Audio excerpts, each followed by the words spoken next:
Welcome to Kaiser Watch with John Kaiser. I'm your host, Jim Goddard. John, welcome back to the show.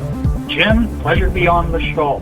Today we're going to talk about what the debt ceiling is doing to the resource juniors, the implications of the latest mining law reform in Mexico, and the latest news from VR Resources on its Northway project, which could be a very giant diamond play down the road, or it could turn out to be nothing. Now, how is the debt ceiling affecting resource juniors, and what might we expect if a default happens? Well, the general equity markets seem to be shrugging off the risk that the debt ceiling, they will no longer be able to pay. There will be no deal to raise it. The debt ceiling is this artificial limit which Congress has historically always increased because they've passed the laws that created the spending requirements of the country, and so when you need to raise the debt ceiling, you just raise it. It was created a long time ago for some purpose that's not really relevant today. But the Republican Party in 2011, after they won the House, decided that they would use it as an extortion tool to bully the winner of the election into doing what the loser really wanted to do. In that case, there was a lot of talk about the debt that was being created in the aftermath of the financial crisis created by the two-term Bush administration, and they ended up forcing Obama to refrain from using fiscal stimulus in order to rebuild America's infrastructure. Not much has been done about that. So instead, everything was left to monetary policy, to quantitative easing, to crank up the money supply and prop up the stock market and housing prices, get all that back on track. But the current one, it's not even really about limiting the debt.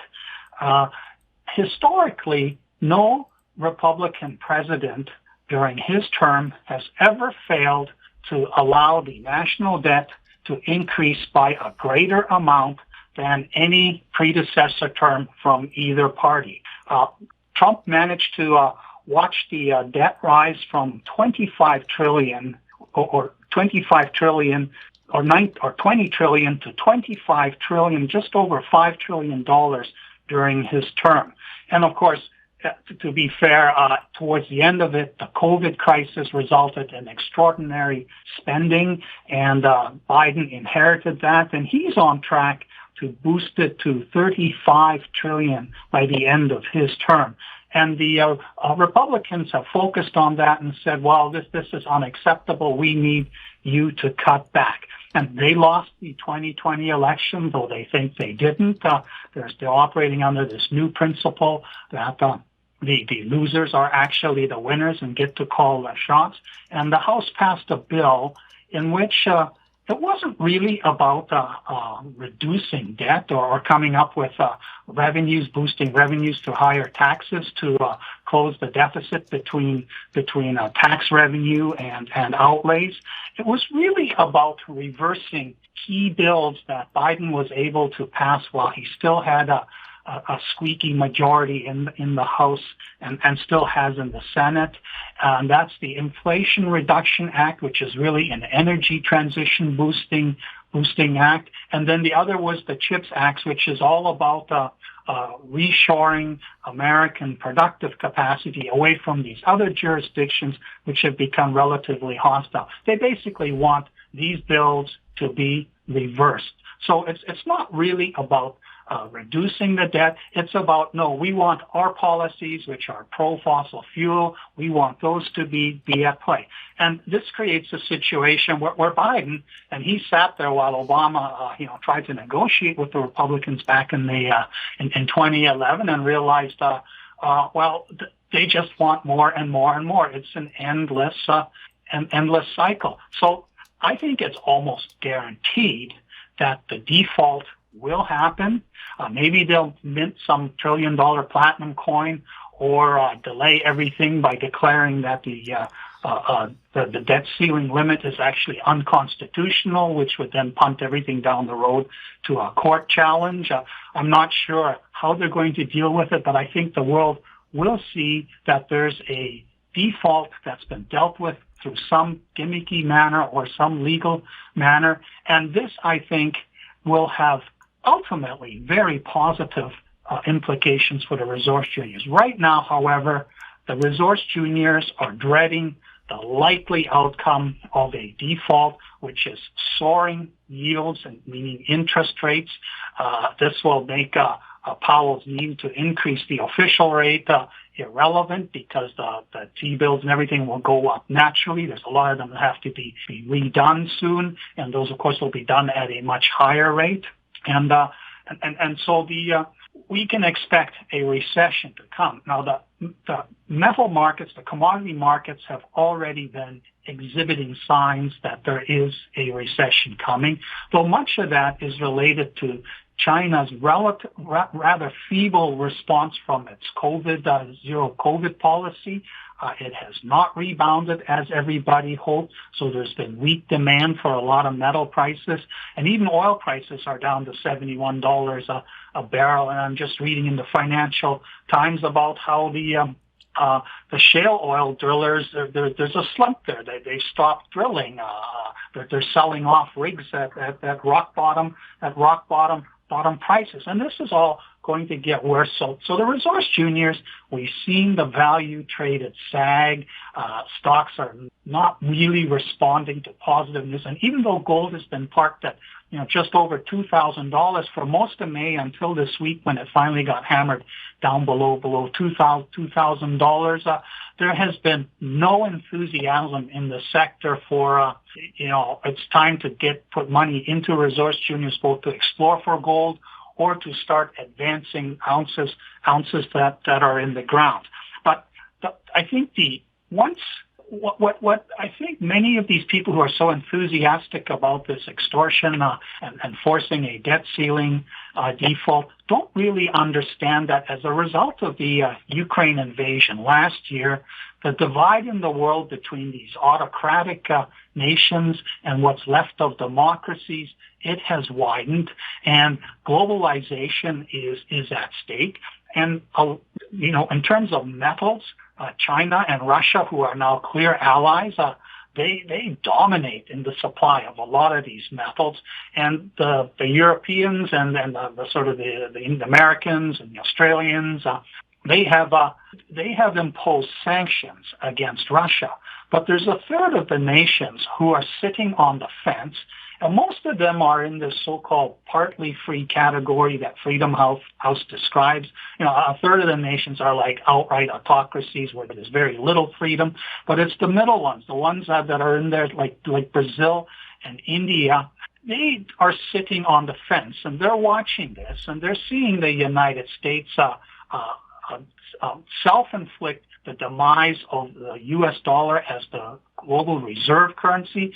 They're kind of happy to see this because they're all afraid that if they do dealings with Russia or even with China, if China annexes Taiwan and the United States starts putting sanctions against China, they really don't want to be at the mercy of U.S. sanctions. So watching the U.S. dollar suddenly be downgraded by all the ratings agencies, watch a huge sell-off as all these institutions which have these minimum rating requirements dump this stuff, watch the market tank and all that. There's going to be a lot of schadenfreude in at least a third, well, two-thirds of the world as they watch this self-inflicted Make America Not Great Anymore action that the Republicans are pursuing.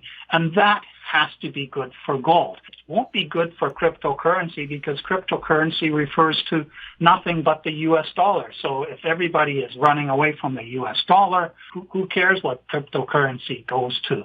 But gold exists in its own right. Energy has been expended to dig it out of the ground and concentrate it into bullion. It is stored energy. It is dispersed around the world. And we're going to see gold rise if this debt ceiling default actually happens and we start seeing the market tanking, because this is a Humpty Dumpty event. they're not going to be able to put America's credibility together again. If they allow this to go to this point where the losers get to act like winners and cause the winners to undo everything that was their right to create in the first place, that's going to send shockwaves around the world. And for the Canadian juniors, watching gold go up, that's going to be a good thing. But the other thing that's going to happen is the world is going to, this divide between the autocracies and democracies, it will continue, and the sanctions it'll be almost a sanction-driven divide, and we will see suddenly prices for metals that the so-called free economies require, and these are the biggest portion of the global GDP, they're going to go through the roof, and it's not going to be so easy to get metals out of China or all of China's allies in Africa or even South America, where they are all swinging more to the left and thinking that Xi Jinping is preferable to the Americans, and they're not so excited about Putin, but they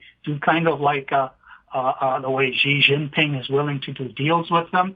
So I think we're going to see a growing interest in Canadian explorers, and especially in jurisdictions such as Canada, provided the Canadians can keep their First Nations situation under control and not have that spiral into a giant obstacle against exploring and developing mineral resources in mineral-rich Canada. What are the implications of the recent Mexican mining law changes for juniors like Sonoro Gold? On April 29th, a bizarre thing happened in Mexico where the Senate jammed through a couple constitutional changes and a new mining law. They did this by having a vote of the Morena Party members only in a separate building from where these decisions are normally held. And then the opposition had all gathered in the main chamber where the votes are supposed to be held to resist it, but they pulled a fast one on them and held it somewhere else, and all of a sudden we had a mining law change. And this has caused an uproar, not so much with the major mining companies, groups like Grupo Mexico and Peñoles and Fresnillo. They say these changes do not affect our existing mining operations, and we have vast holdings of existing concessions which are not affected, where we can do endless brownfields exploration. So this is not a big deal for us. But it is a big deal for exploration juniors, especially Canadian juniors who have been very active in Mexico. And what the changes are is that the mineral concession or mining concessions, its term has historically been for 50 years. And you used to, unlike in Canada where you map stake some claims that are open, and then you have sort of works commitments over a certain time period, or you lose those claims. In Mexico, you get these concessions and you can keep them for a very long time. When private parties own it, they try to farm them out to other parties. In this case, Canadian juniors have very often gotten hold of their projects through option deals. And Sonoro Gold is an example of that, and I'll talk about that a little bit more later. But under the new regime, first AMLO wanted to reduce the term from 50 years to 15 years. And that even the Grupo Mexico's and all those groups, they said that's ridiculous. If you start exploring for something, it'll be a minimum of 5 years before you're in a position to make a construction decision, and you still then need to spend at least a year, maybe two, in the permitting cycle. So if you just have a 15-year term, well, you've got an 8-year mine life left before you're at risk of losing that concession. And you really want a minimum 10 to 20-year mine life, ideally more. The local communities, they want the economy, insofar as it's designed so that it actually helps them out rather than just makes their life miserable. They want a longer mine life because they want the local revenues to come their way. So he relented and he said, okay, it's going to be a 30-year term and there will be a 15-year renewal right. And of course, that'll be contingent that you have actually done something with it rather than just sit on it and hope somebody will auction or buy it from you. But that's not such a big deal. But what is a big deal is that under the old system, when you put in an application, although you didn't, get the claim right away as you do with Canadian map staking, you are basically have exclusive rights to that land that you've applied for. And then it grinds through the approval process, and eventually you get it. But under the new rules, what they are saying is, once you put in this application, then we will make it available for auction to everybody else. And in some of these earlier versions of this mining reform, they wanted the applicant to actually specify how many ounces or pounds of whatever they were hoping to find, where and how.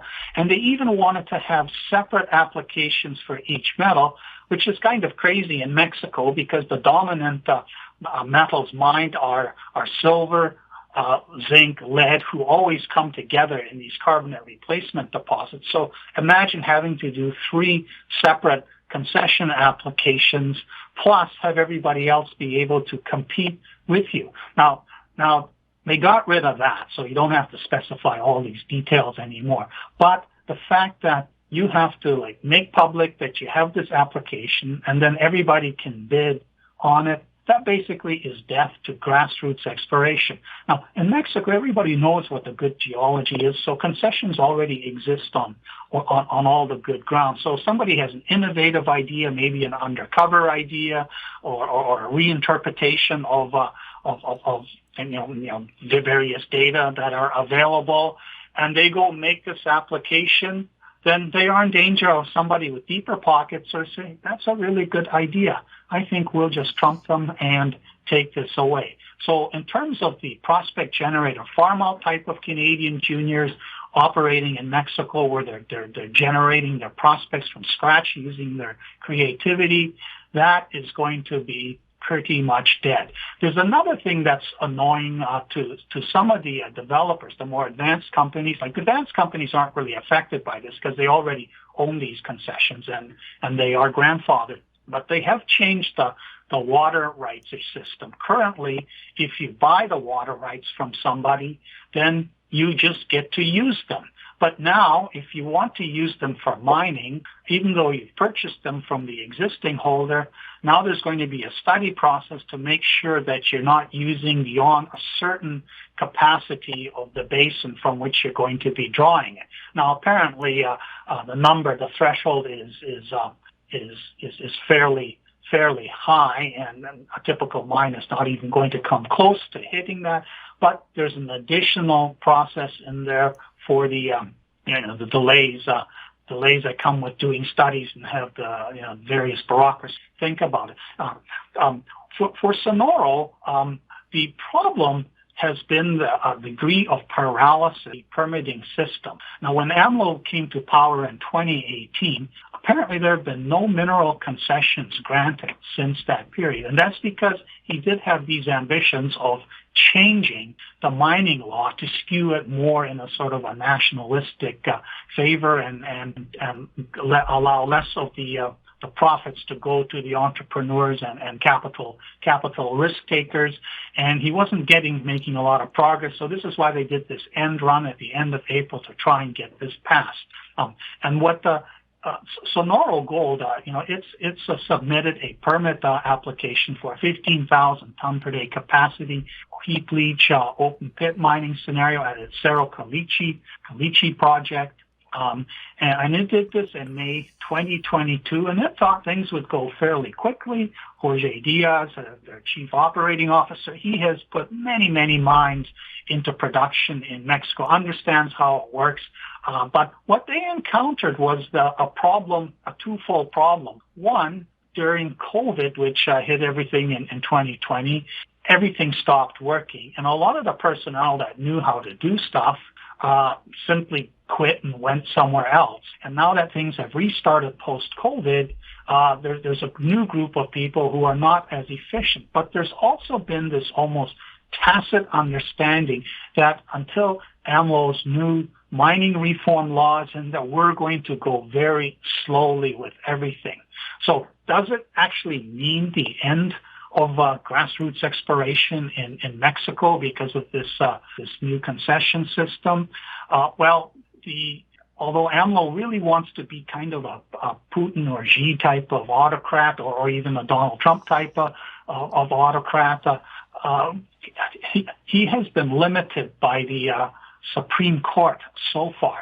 And the way this reform was passed is going to be challenged in court. Now, the negative implication for Sonoro Gold is that, how long is this going to take? This means everything stays in limbo. So the permitting that we are doing, it's not going to accelerate. We're going to be sort of waiting to finally get the go-ahead.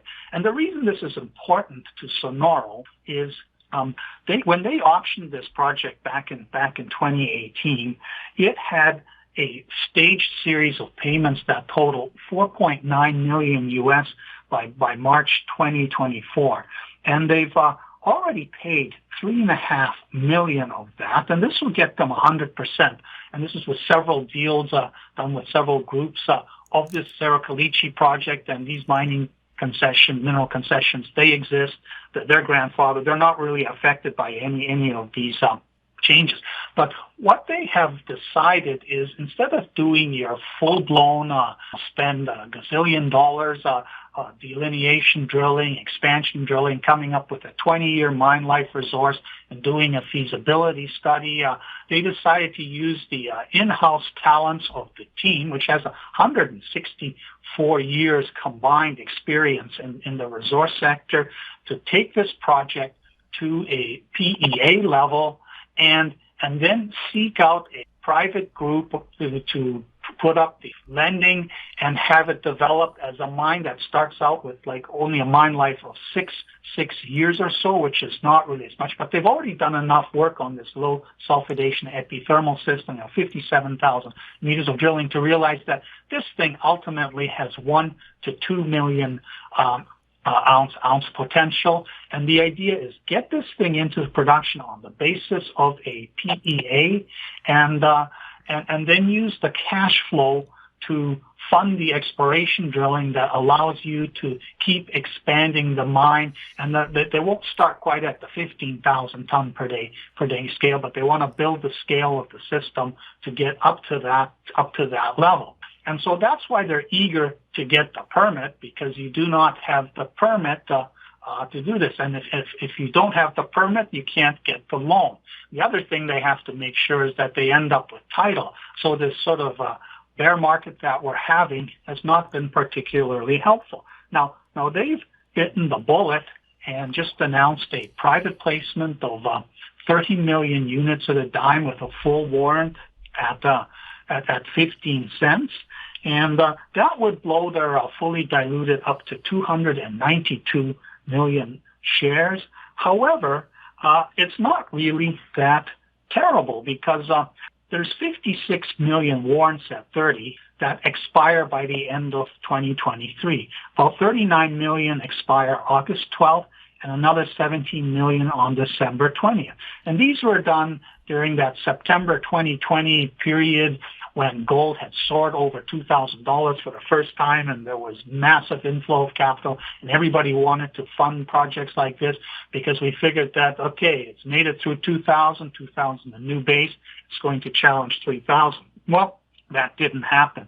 So the company has not been able to get those warrants exercised. It's ended up financing at an ever lower level, but they're now biting the bullet, raising the money so that they can, make sure all those payments that are due by the end of this year get taken care of.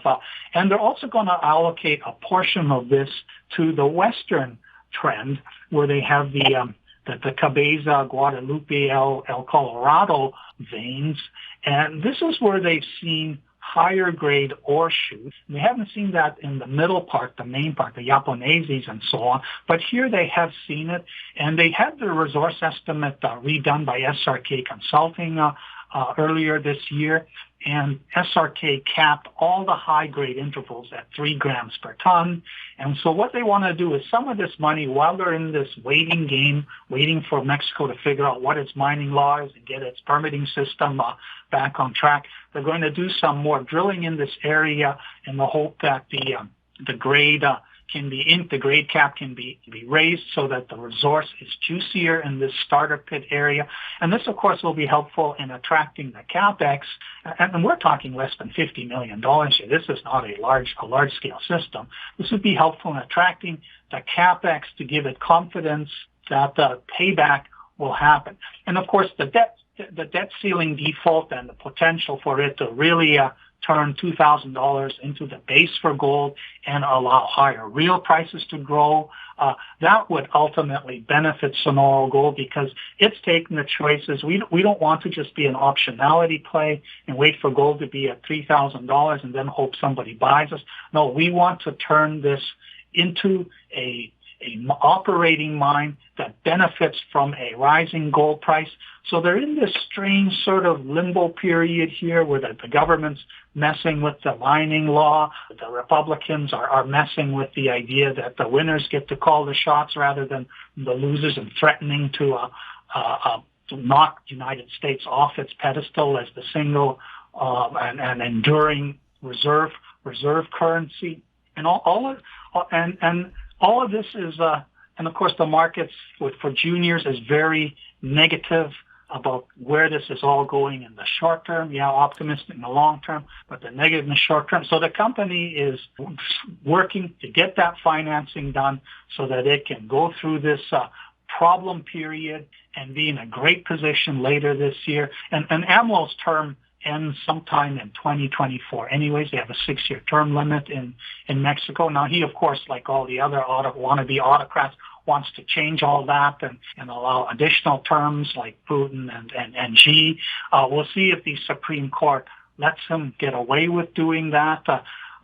And so in a year or so, there'll be a turnover, hopefully, and a shift away from this nationalizing idea with the mining industry. The reforms, they're not super horrible for advanced projects such as the Cerro, Caliche of Sonoro Gold and other advanced projects. But in terms of Mexico as a destination for exploration capital, the sign is out. And last year when they decided to confiscate all the lithium potential of all the prospects, well, a year later, guess what's happened? Nothing. Nobody has come to them and begged them for the right to somehow do a deal with them to develop these lithium resources. The existing concession holders, well, we still own the concessions for potash and stuff like that, so we're going to stick with that, and we're not going to bother with the lithium. So that's turned into a complete disaster for Mexico. So implications for Sonoro Gold, more delays. However, the bigger picture of a gold price finally developing an uptrend, that's going to help this company. If you can pull off this financing and then just wait for those warrants to expire, this company will be in great shape. How important is the latest news from the Northway Diamond Project of VR Resources? Well, earlier this year, VR Resources is one of my bottom fish, part of my bottom fish collection, and I've been mainly focused on their Hecla Kilmer carbonatite system in the James Bay lowlands of Ontario. And they were originally looking for copper gold IOCG type system, but they had discovered rare earth enrichment in some of these subzones within this very large intrusive complex. And the grades of rare earths, total rare earths, were running between 1% and 2%, and it looked like there were decent volumes there. And interestingly, about 8 to 10% of that was the heavy rare earths, which typically are not found in carbonatite type systems such as Mountain Pass or Bayan Noble or Mount Weld. And they decided as part of the drilling last year to test a magnetic low anomaly called Northway, and they weren't sure what this was. There'd been some drilling on the peripheries, but never anything into it. And when they drilled it, they sort of drilled the hole from the middle towards the edge of a very large, 1.2 kilometer wide geophysical anomaly, and they were quite surprised at how deep the bedrock ended up being. And the bedrock was down at about 240 meters rather than the sort of 50 to 75 meters that they expected everywhere else. And they hit about 30, 40 meters once they hit the basement of rock that looks very similar to kimberlite. It has garnets and that in it. It's got the brecciation and the question, and because it was in the 400 to 450 million year age period, which they could tell from the nature of the material that had sloughed into the excavated crater. I mean, this had been not just some intrusive blob that chilled out and maybe had local breccia-diatreme explosion. This was a giant explosion that excavated the surface rock, created a fairly deep, 100-meter deep crater, and it infilled with sort of sea bottom muds. And the question is, okay, this is a younger body. Could this be a giant kimberlite or kimberlite cluster? And could it be diamondiferous? And the diamondiferous question, it's an issue because this is within the Kappas casing structural zone, which between 1 and 2 billion years ago was thermally active. And that's where all these carbonatite bodies came up and got in place. And since then, it's everything stabilized and it's cool. But during that period, whatever diamonds had been cooked up about 2 billion years or early in the diamond stability field, somewhere down between 150 and 200 kilometers, they would have been turned back to graphite. And the question is, did diamonds reform after this thermal event subsided and the whole Kappas casing structural zone became cool again? And one possibility is from the subduction of oceanic basalt, which happens on the margins of cratons, and big deposits such as Orapa and portions of the Shuaneng pipe. They have an eclogitic component, which often have much larger stones than the peridotite systems that are the older diamonds, which are typical of the Caddy, Diavik area. And the question is, were these cooked up? The kimberlite interval they got last year, they decided it was too small, too short to bother with caustic fusion. And they said, let's just wait. And even before we do, indicator mineral characterization, let's find out what this is. So they reported on earlier this week, on May 18th, that they had successfully completed the second hole. It was drilled 450 meters northwest of the hole they drilled last year, and they drilled it straight down and, of course, deviated a little bit. And they got it to a depth of 357 meters. They hit the basement to the unconformity at 240. So they managed to pull 117 meters of core, and then they had to abandon the hole because at the interface there was all this caving activity that was causing the drilling to become very difficult. But this 117 meters of core, it's smack in the middle of this geophysical anomaly. It confirms that whatever they hit there on the edge is part of something big. It now tells us that there is a giant intrusive complex here. Hopefully it is kimberlite, which means that the magma came from below the diamond stability field and would have had a chance to pick up material from the diamond stability field before erupting at surface. We won't know for a while, but the stock actually went up when the news came out because this is one of a whole cluster of magnetic lows that have never been tested in this part of the James Bay lowlands. Other magnetic highs, which turned out to be alnoids and other types of intrusives that are not that do not have any diamond capacity, but these ones have been ignored. And when VR realized that this magnetic low, due to a magnetic pole reversal during that period, and it was, of course, ignored by previous diamond explorers because it was so large. I mean, we're talking a 500 million to billion ton footprint from just the first 300 meters of a body this wide. So they've staked everything else that is a magnetic low in that area in the hope that these are similar sort of kimberlite intrusions that took place around the same time and have the magnetic low because of the polar reversal during that period. But the big question is, were there diamonds there to be picked up? And the first thing they're going to do, which hopefully they get done quickly, is to do characterization, the various parts of the core, and they put some fantastic photos in with the website so that you can see, oh yeah, this is what kimberlites look like, but doesn't look like your standard pyrope, garnet, chrome dioxide loaded kimberlite that you would see up in the Northwest Territories. It looks probably more bizarre, like one of these eclogitic type systems. And so we'll find out hopefully in a month or two what sort of garnet chemistry this is, what was the depth origin of this kimberlite. But the big thing we'll be waiting for is caustic fusion, which is the recovery of microdiamonds.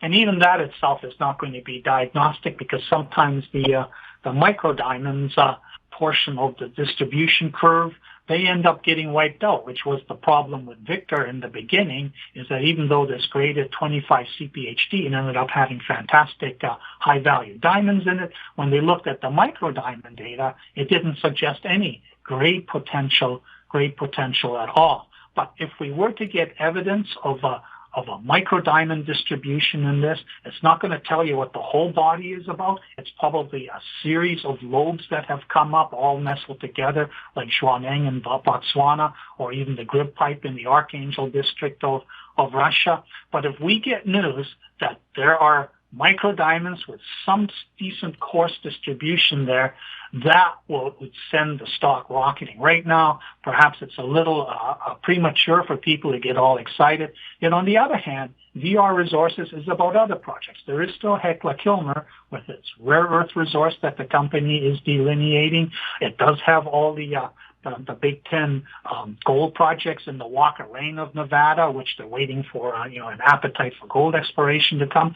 And there is the new Boston Moly Copper project in the northern part of the Walker Lane in Nevada, which Conoco took to some limit in the late 70s, but never really confirmed what they thought they were there. And VR Resources hopes to be in a position to drill that this fall and demonstrate that there's a giant porphyry system here, not just with molybdenum, but also with copper that has been overlooked all these decades. And if there's going to be excitement in the meantime about the Northway project, that's going to be fantastic for raising money for these other projects.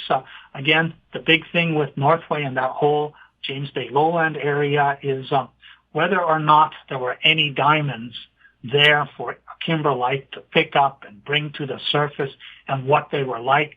That's a huge question still to be answered. But the context is such that, wow, if this is a Zhuaneng type system with 100 CPHT and decent value diamonds, this would be probably the biggest and best diamond discovery in Canada and perhaps even in the world. It's the scale, the size of this intrusion. That's what's having people buy the stock now. And all these other things the company's got going,